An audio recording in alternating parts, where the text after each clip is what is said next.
Hello friends, today we are going to start solution of MCQ of Eklavya test.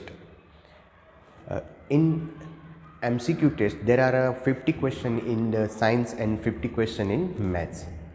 In science 5 to 20 question is based on physics and I'm going to solve this 5 to 20 question only. Myself Anand Maniyar and I'm the HOD of physics in Samved school. So let's start solution of the MCQ. First question is the core of an electromagnet must be off. So what is the electromagnet? पहले तो आपको ये जानना पड़ेगा कि ये electromagnet क्या है. तो इलेक्ट्रोमैग्नेट वो है जिसमें अगर हम करंट को फ्लो करते हैं, यहाँ कोई मटेरियल है, अगर इस मटेरियल में हम करंट को फ्लो करते हैं तो ये मैग्नेट बन जाएगा.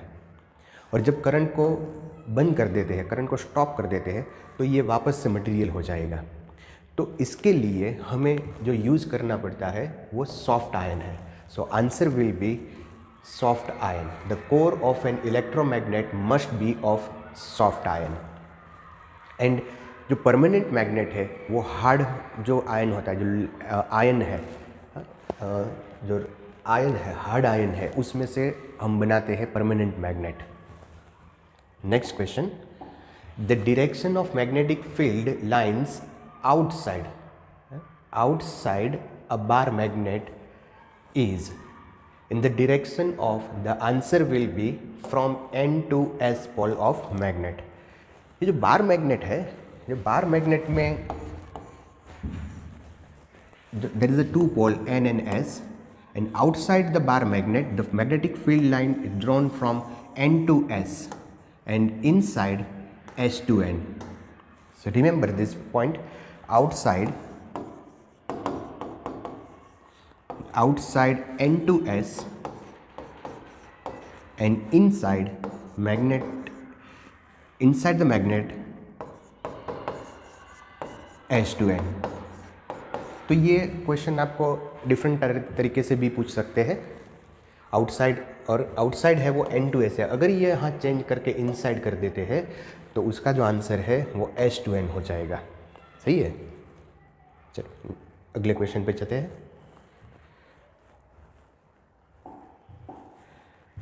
No force acts on a current carrying conductor when it is placed.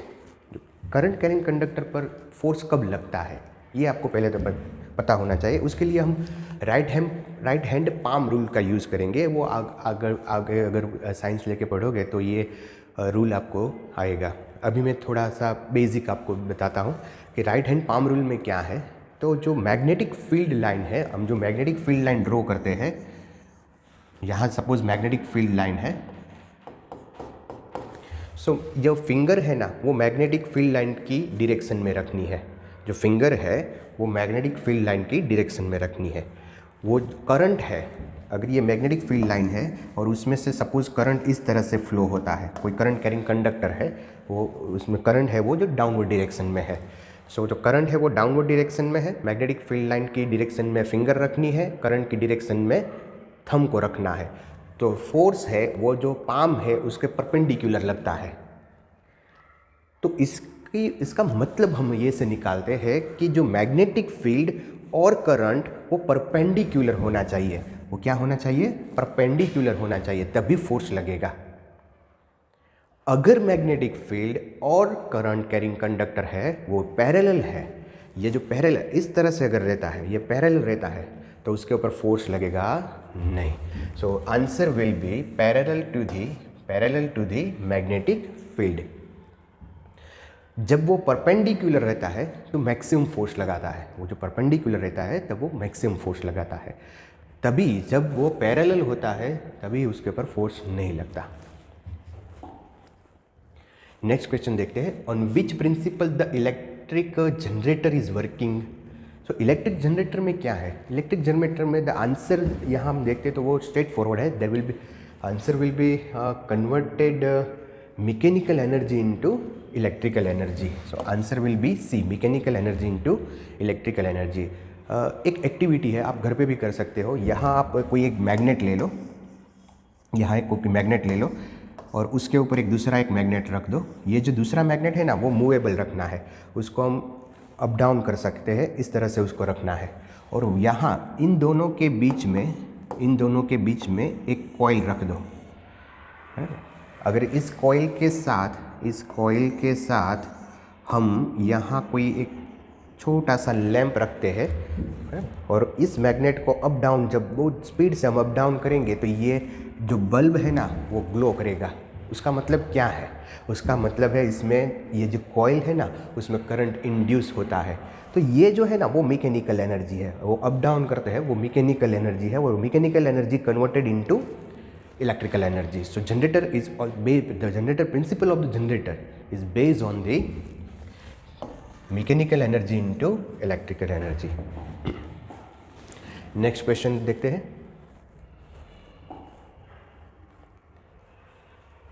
Which of the following substance has the most free electrons? So metal has a most free electron. There are यहाँ हम देखते हैं तो copper है जो metal है वो, उसमें फ्री इलेक्ट्रॉन होते हैं, और ग्लास और रबर है वो इंसुलेटर है, उसमें तो फ्री इलेक्ट्रॉन बहुत ही कम होते हैं।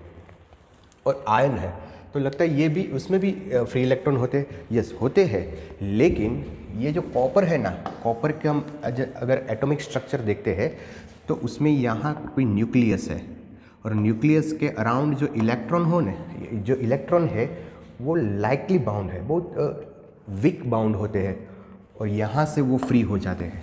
बट इन आयन क्या होता है, आयन में जो इलेक्ट्रॉन है वो यहाँ न्यूक्लियस के साथ स्ट्रांगली बाउंडेड है, तो वो ऐसे ही रूम टेम्परेचर पे यहाँ से निकल नहीं जाते, इसलिए वो फ्री नहीं होते, वो ज़्यादा फ्री नहीं है, फ्री होते हैं लेकिन कंपेरेटिव टू कॉपर इतने फ्री होते नहीं है। So which of the following substance has the most free electron?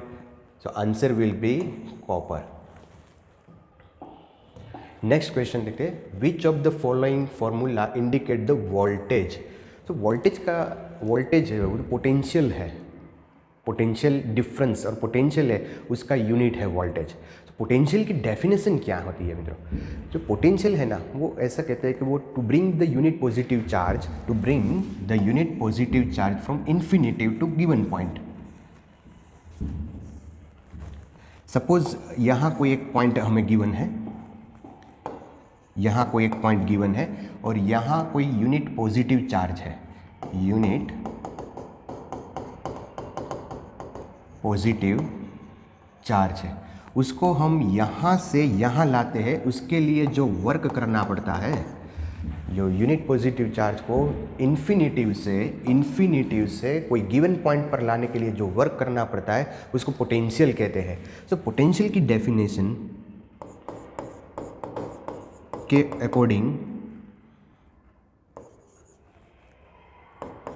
Work done to bring a unit positive charge from infinitive to given point. So potential का unit है जो voltage है, उसको हम इस तरह से भी दिखा सकते हैं, work divided by charge.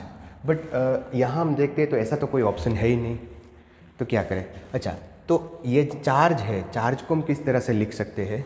Charge को लिख सकते हैं, charge is equal to current multiply time. Charge को लिख सकते हैं करंट मल्टीप्लाई टाइम। तो यहाँ चार्ज की जगह वो वैल्यू है उसको पुट करते हैं, तो work over current C multiply time. तो अगर ऐसा ऑप्शन है तो उसको हम सिलेक्ट करते हैं, यस। तो A option is the right. So which of the following formula indicate the voltage? Work divided by current and time. इस तरह के जो यूनिट के है फॉर्मूला बेस है, क्वेश्चन काफ़ी आते हैं। तो आप ये तो एक सैम्पल है, इस तरह से आप जो क्वांटिटी है, फिजिकल क्वांटिटी है, उसको यूनिट आप उसका यूनिट याद रख सकते हैं। सपोज रेजिस्टेंस है तो रेजिस्टेंस का यूनिट है V/I, वोल्टेज ओवर करंट, और it is also well non ohm, unit of resistance is ohm. तो ये आप सभी का जो फिजिकल क्वांटिटी है उसका यूनिट याद रख सकते हैं, उसके ऊपर से उसके बेस पर कोई ना कोई तो क्वेश्चन आपको मिल ही जाएगा। नेक्स्ट क्वेश्चन है, on which factor does the resistivity of conductor wire is depend.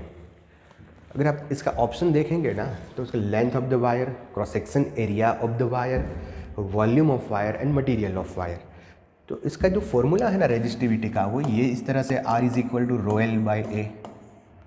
तो बच्चे तक क्या भूल करते हैं, कहाँ वो मिस्टेक कर जाते हैं, ये जो लेंथ है ना उसको अगर हम चेंज करते हैं तो लेंथ को अगर चेंज करोगे तो ये रेजिस्टेंस चेंज होगा, अगर क्रॉस सेक्शन एरिया को चेंज करोगे तो रेजिस्टेंस चेंज होगा।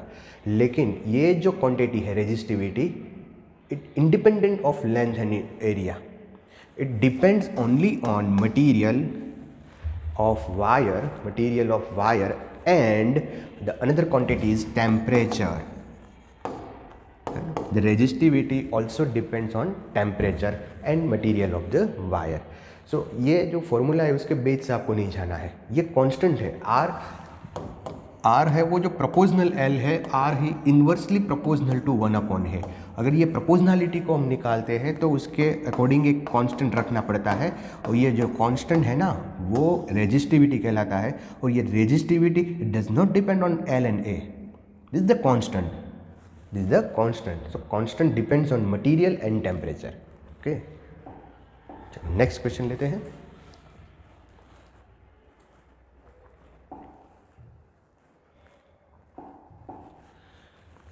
What is responsible for following current in electrolyte? चलिए, जो कोई केमिकल सेल होते हैं, केमिकल सेल में जो इलेक्ट्रोलाइट है, वो इलेक्ट्रोलाइट में क्या होता है, अगर हम NaCl को जो नमक होता है NaCl को हम अगर पानी में सोल्यूबल करते हैं तो जो Na है ना वो Na1+ हो जाता है, और Cl है ना वो माइनस हो जाता है। ये दोनों अलग अलग हो जाते हैं, सेपरेट हो जाते हैं। सो इन soluble or in electrolyte Na1+ and Cl- are separated to each other, and जब यहाँ से कोई हम बल्ब और कुछ वगैरह जोड़ देते हैं तो करंट फ्लो होता है बाहर से, जो केमिकल सेल के बाहर है वहाँ इलेक्ट्रॉन फ्लो करते हैं, लेकिन यहाँ इलेक्ट्रॉन फ्लो नहीं करते। यहाँ कौन फ्लो करता है, ये जो आयन है वो फ्लो करता है। So answer will be due to the both positive and negative ion Na1+ and Cl. So positive and negative ion are responsible for the current in chemical cell.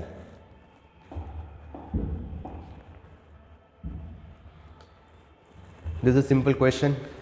Which phenomena is responsible for producing Tyndall effect? वो जो scientist के name पर से आया Tyndall effect, और ये formula है responsible for scattering. Answer will B scattering.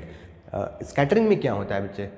So scattering में यहाँ अगर कोई पार्टिकल है, उस पार्टिकल पर कोई लाइट जब इंसिडेंट होती है तो पहले ये पार्टिकल इसको एब्जॉर्ब कर लेता है, और बाद में वो डिफरेंट डायरेक्शन में इस लाइट रेज को एमिट करता है, and this phenomena is called scattering.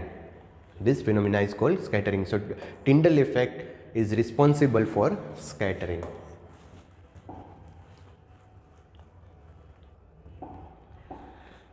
What is the phenomena of splitting white light into component color?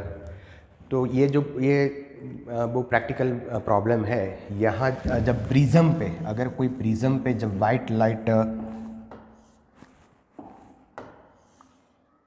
Prism पे अगर कोई वाइट लाइट इंसिडेंट होती है तो जो प्रिज्म है ना वो एक अलग मीडियम है, वो ग्लास का मीडियम है, और यहाँ है ना जो लाइट जहाँ से आती है वो एयर का मीडियम है। सो एयर टू ग्लास अगर लाइट ट्रैवल करती है तो उसमें यहाँ से जब एंटर होगी तब लाइट की जो वेलोसिटी है इन द ग्लास वो डिफरेंट हो जाएगी due to some refractive index. सभी जो कलर है ना उसका रिफ्रैक्टिव इंडेक्स अलग अलग होता है। सो यहाँ जब लाइट एंटर करेगी तब उसकी वेलोसिटी है ना वो डिफरेंट हो जाएगी। अगर सब एक साथ चलते हैं तो वाइट लाइट है, और अगर वेलोसिटी डिफरेंट है तो वो कलर है ना वो सेपरेट हो जाएंगे, और सेपरेट हो जाएंगे यहाँ से, और यहाँ से सेपरेट होके आगे बढ़ेंगे। तो ये जो फिनोमिना है उसको हम बोलते हैं डिस्पर्सन। ये जो सेपरेट होने का जो रीज़न है वो रीज़न है refractive index of glass. Different refractive index होता है सभी कलरों के लिए, वो आप विब और आपको पता है।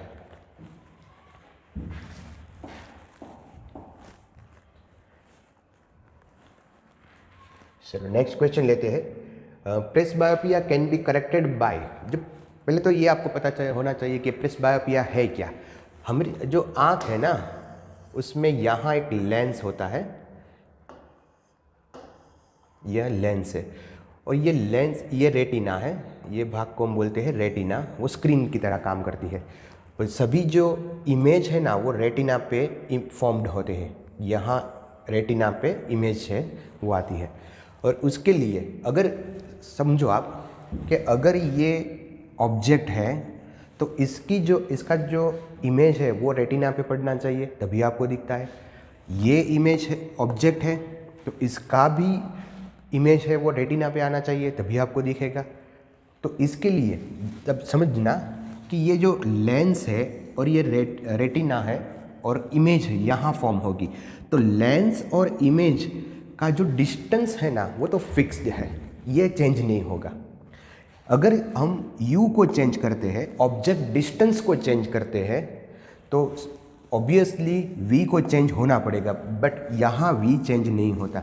जो इमेज है वो तो रेटिना पर ही आएगी, सो ये डिस्टेंस है वो चेंज नहीं होगा। अगर ये डिस्टेंस चेंज नहीं होता है तो इस लेंस को अपनी जो f है फोकल लेंथ है वो चेंज करनी पड़ेगी। तो उसका जो काम है, हमारे जो आइज़ है ना वो एक स्मार्ट लेंस है, उसमें उसका जो लेंस है ना वो थिक और थिन दोनों होता है, और वो जो काम है ना वो सिलियरी मसल्स करता है। बट ये सिलियरी मसल्स एज के मुताबिक आप देखो तो ज़्यादा एज जब हो जाती है तो सिलियरी मसल्स थोड़े वीक हो जाते हैं और लेंस प्रॉपर तरीके से काम नहीं करता, वो थिक और थिन नहीं होता। इसलिए ये जो इमेज है ना वो इमेज यहाँ रेटिना पे नहीं आती, और उसको रेटिना पे लाने के लिए हमें यहाँ कोई लेंस को प्रिफर्ड करना पड़ेगा। वो नज़दीक वाली और दूर वाली दोनों वस्तु को देखना है, इसलिए हमें यहाँ यूज़ करना पड़ेगा bifocal length. So presbyopia can be corrected bye bifocal length lens. ये दोनों कॉन्केव और कॉन्वेक्स दोनों लेंस का हमें यूज़ करना पड़ेगा। Next question, where image is form in the eye of person with myopia. So answer will be region in front of myopia.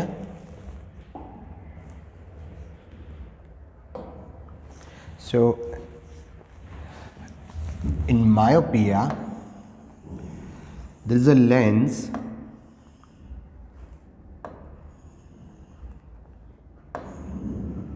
and this is the retina. इसमें क्या होता है कि ये जो ऑब्जेक्ट है, जो फार ऑब्जेक्ट है,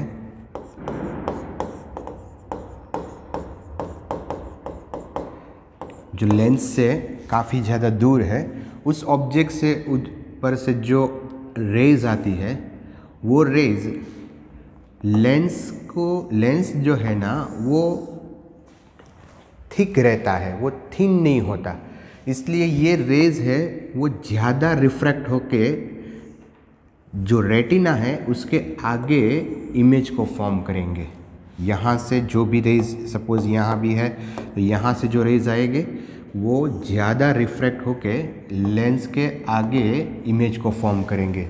तो in myopia the answer will be region in front of retina. In hypermetropia the image will form behind the retina.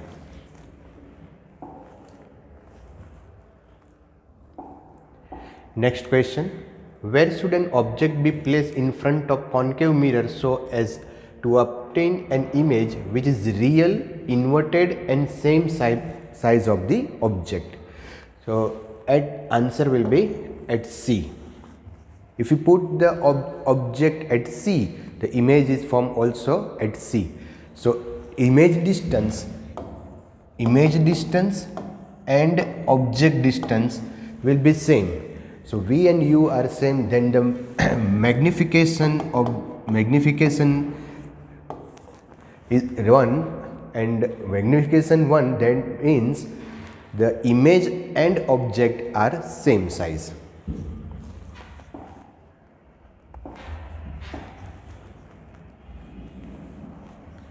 Next question, what is the focal length of a plane mirror? The focal length of plane mirror is infinitive.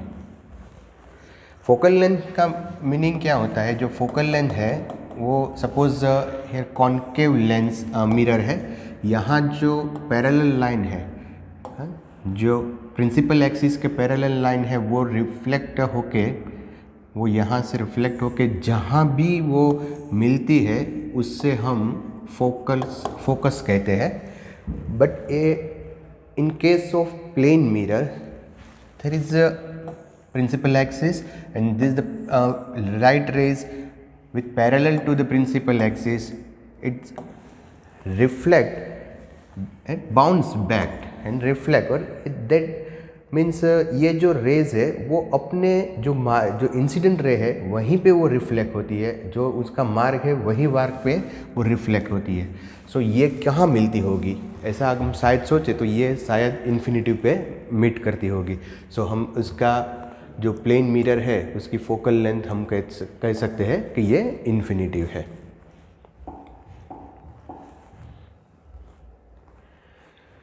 What is the code in optical an object which has higher refractive index? So it's a simple straightforward question. Higher refractive index means optically denser medium. Lower refractive index, that is optically rarer medium, that is air, that is a rarer medium, or in compared to water, glass, and water and glass are denser medium with compared to air. And last question, the unit of power. The unit of power is diopter. This is a unit based question. So unit of power is diopter, and other unit of power is meter inverse. Meter inverse. Okay, and this 20 question, and okay, this is all about physics question 5 to 20. Okay.